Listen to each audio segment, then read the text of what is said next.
What's going on, everybody? Brian with Buffalo Beer Reviews, back with something Western New York-ish, not necessarily Buffalo, but out of Batavia.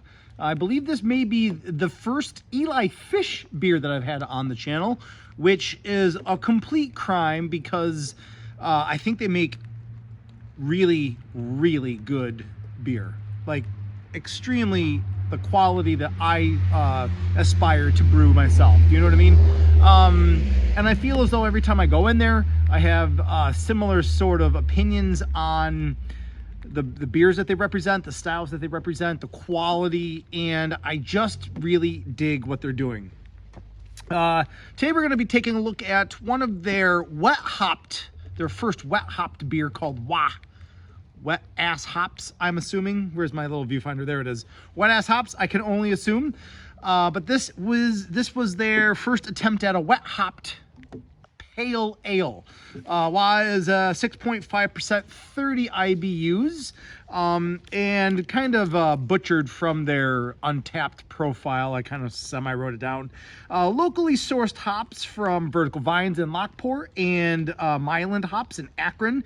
And other local hobbyist growers, they used 16 pounds per barrel of all New York grown Cascade and Chinook for an earthy, piney, and unique aromas to this. Do you know what I mean? Well, you know what? This can says 6% on it. Untapped said 6.5. There was only one Wah noted. Either way, I'm gonna go with 6% on the can. Do you know what I mean? Right at the source. I had this last time I was up in Batavia.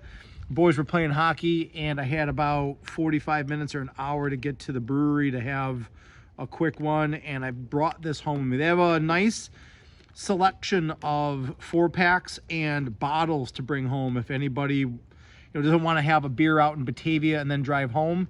Definitely have enough beer to go to make it worth your while to go out there. Again, Eli Fish's Wet Ass Hops. And you can take a look at this thing. It's got this really great, I'm not sure if it's going to translate over into video, but it's got this really robustly deep orange body to it. And it's very golden ale, very reminiscent of just a nice bold looking pale ale, very nicely carbonated, and it gives you this really great, not super fine head, but definitely sticking around sort of bubbles on the head. Wow. I mean, even right off the nose, you're talking about Chinook and you're talking about Cascade. Cascade is the hop that got everybody talking about and thinking about hops. You know what I mean? I think a lot of people know Cascade. It's this, it's this grapefruity sort of citrus sort of vibe, and the Chinook's very resinous and earthy, and I think you get both of those characteristics right off the nose. It's this very deep citrus nose, but it's got this cool little oily sort of nose on it as well. It's very nice, very appropriate to the body, I guess.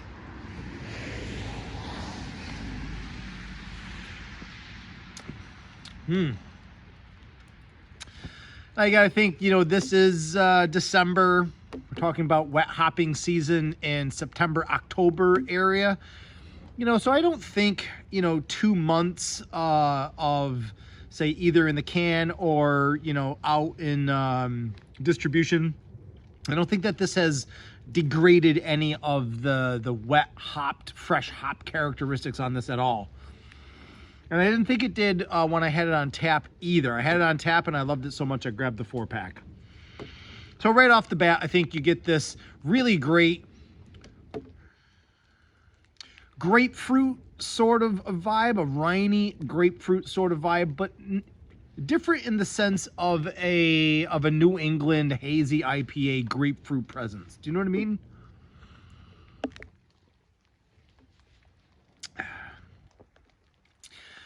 This whole thing has this really cool, it's like a seductive, oily content to it. It's really nice. It's right along the bottom.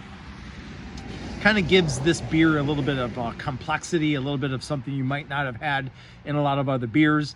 But it's also got this cool little grassy, like herbal, grassy sort of spiciness to it, along with the oil content. And all these things do is they ride right underneath that really clean and crisp citrus and grapefruit vibe that you get kind of quaffing up on top of it.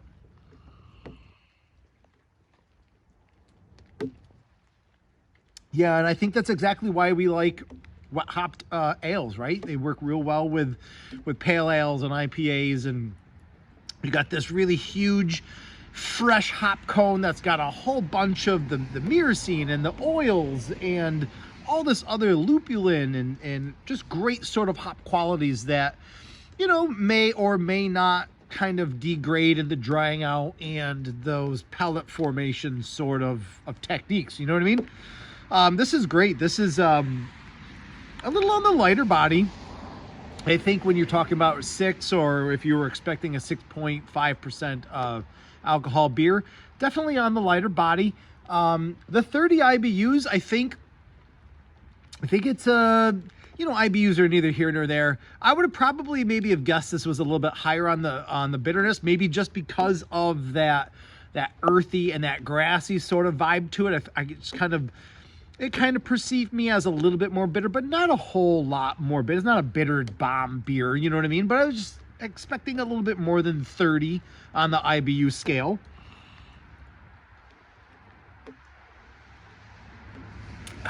But this drinks and this finish is super clean. The hop characteristics stick around, but very pleasantly stick around. You have a nice mouth coating. It's apparent that it's a well-brewed beer. It sticks around, but it doesn't overstay its welcome. Very, very light, grassy, earthy, and floral notes on the aftertaste.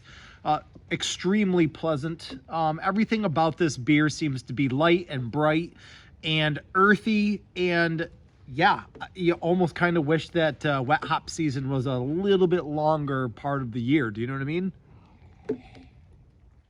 Anyway, I don't know if you guys can tell, but this was an extremely enjoyable beer from Eli Fish. This is not going to be a hard beer to finish. I just got the kids' toys put together, and they're happy inside. Then let me come out real quick and have a beer for the channel. That's about it for me, guys. I hope you enjoyed the video as much as I enjoyed making it. I look forward to all the thumbs up in the comments and all that stuff. You guys know I love that. Until the next time, cheers.